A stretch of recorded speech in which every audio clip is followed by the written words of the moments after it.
Rok 2026 zatiaľ jeden z mojich asi najzaujímavejších rokov v mojom živote. 16 rokov a tento rok som išiel na stredu. Ale minimálne pre mňa, myslím si, že dosť ľudí to tak má, je vek 16-17 prelomový a ja som to všimol aj u seba. Jedna vec je, že idete na stred, to není úplne všetko, čo meníte.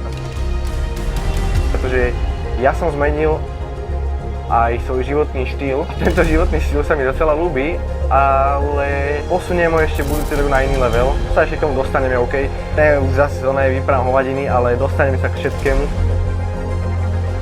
Ako vidíte podľa názvu, tak toto video sa volá, neviem presne ako ešte nazvem, ale bude to niečo ako rok 2025, roku 2026. Proste vám poviem niečo o tom mojom živote, čo sa stalo. Takže toto je posledné video v roku 2025. Tento rok v januári som začal behať, pretože, netuším, proste som začal behať a strašne ma to začalo baviť. Takže ak ste aspoň trochu na športy, skúste ten beh, ak ste ešte neskúšali, pretože je to niečo, čo sa mi strašne zapáčilo a myslím, že sa zapáči aj vám, pretože odreagujete sa a je to veľmi dobrá fyzická aktivita na aj kardio, aj proste pre psychiku, pre všetko. A neviem proste, toto neviem rozprávať takéto hovadiny, ale proste začal som behať v januári a v lete som zabehol svoj prvý polmaratón.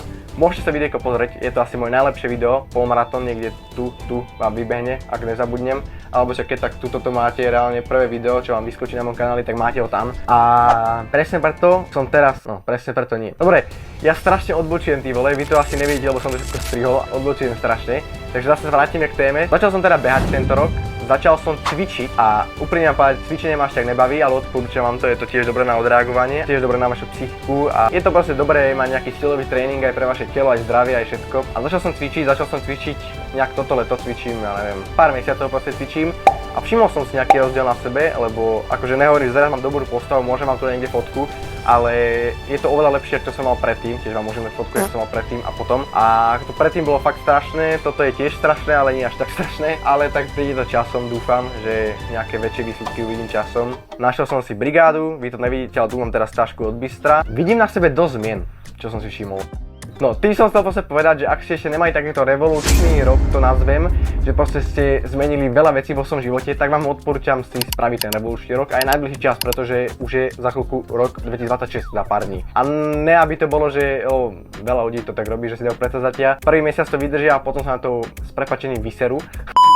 Proste dajte si fakt nejaké veci, nemusí to byť veľké, nemusíte cvičiť hodinu denne, stačí vám 10 minút denne, vám stačí cvičiť, proste postupne na to treba ísť, to som sa iba povedať, neviem čo tu vyprávam. No a tento rok bol fakt, že dobrý. Budúci rok si myslím, že ešte bude lepší, pretože mám v pláne veľa vecí, lebo v januári zase začnem behať, lebo som nebehal, to vám rovno poviem. Nebehal som teraz asi, od leta som cca nejak nebehal, zabehol som od leta možno 5 behov, ale whatever, a od januára začnem zase behať, nie len tak, lebo chcem mať v lete maratón, čož furt mi to príde ako fakt nejaká veľká výzva, ale už je to trošku reálnejšie, pretože neviem, preto proste si verím viacej už po tom polmaratóne. No a začnem teda behávať, aby som dal maratón v lete, začnem ešte viacej cvičiť, budem mať brigádu, pravdepodobne začnem chodiť na box.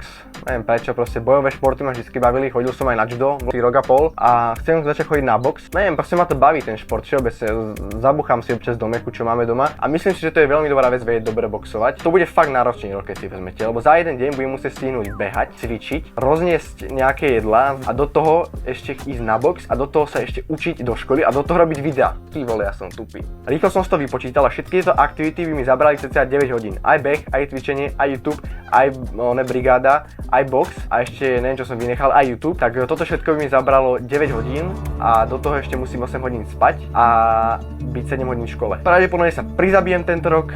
Samozrejme v Robloxe, asi si niečo budem sa odobrať, ale neviem čo, pretože všetko z tohto chcem dať tento rok. A viem, že sa už moc zakecávam, ale proste 2025 bol revolučný a 2026 bude ešte revolučnejší. No nič, proste si budem musieť vybudovať disciplínu a myslím si, že by ste si disciplínu mali vybudovať aj vy. Takže si dajte nejaké veci, ktoré by ste chceli spraviť, aj keď sa vám v ten daný moment nebudú chcieť robiť, pretože ja viem, že sa mi nebude chcieť niekedy cvičiť, ale dobrú formu chcem mať a behať sa mi bude chcieť, behať bude jediná taká, to bude také behanie bude také odreagovanie. Keďže netočím na TikTok aj na Instagram, asi by som mal začať, ale na Instagram sa bojím točiť a na TikTok sa mi nechce točiť, lebo TikToku absolútne nerozumiem. Tak vám môžem dať rýchly haul, čo som dostal na Vianoce a vlastne mám tu iba jednu vec a to je toto Lego.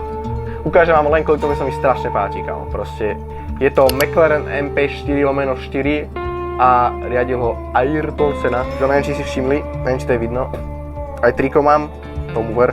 Vlastne Tam mám aj jeho knihu, tu mám jeho postavičku, je to proste banger. Môžete mi vy do komentáru napísať, že čo ste dokázali za rok 2025 a čo chcete dokázať za rok 2026, lebo tieto dve informácie sú docela dôležité. Môžete mi dať napísať do komentáru, keď nechcete, tak nemusíte. A samozrejme nezabudnite hodiť like a odber s zvončekom. Môžete mi napísať, že aké videá chcete, aby som natočil, pretože neviem, kto to už písal, ale niekto mi písal, že si nejaké videjko spraviť, tak ho spravím. Tak mi môžete kľudne napísať ešte nejaké ďalšie nápady, čo chcete, aby som spravil. Takže tak, toto je posledné videjko v roku 2025. Užite si ešte prázdniny, sviatky, buďte s rodinou a rok 2026 bude ťažký, zase mi vyplo svetlo, to nevadí. Bude ťažký a uvidím, možno niečo z toho odoberem, aby som to nemal až také ťažké, aby som sa zbytočne nepreťažoval a majte sa pekne, dajte like, čaute.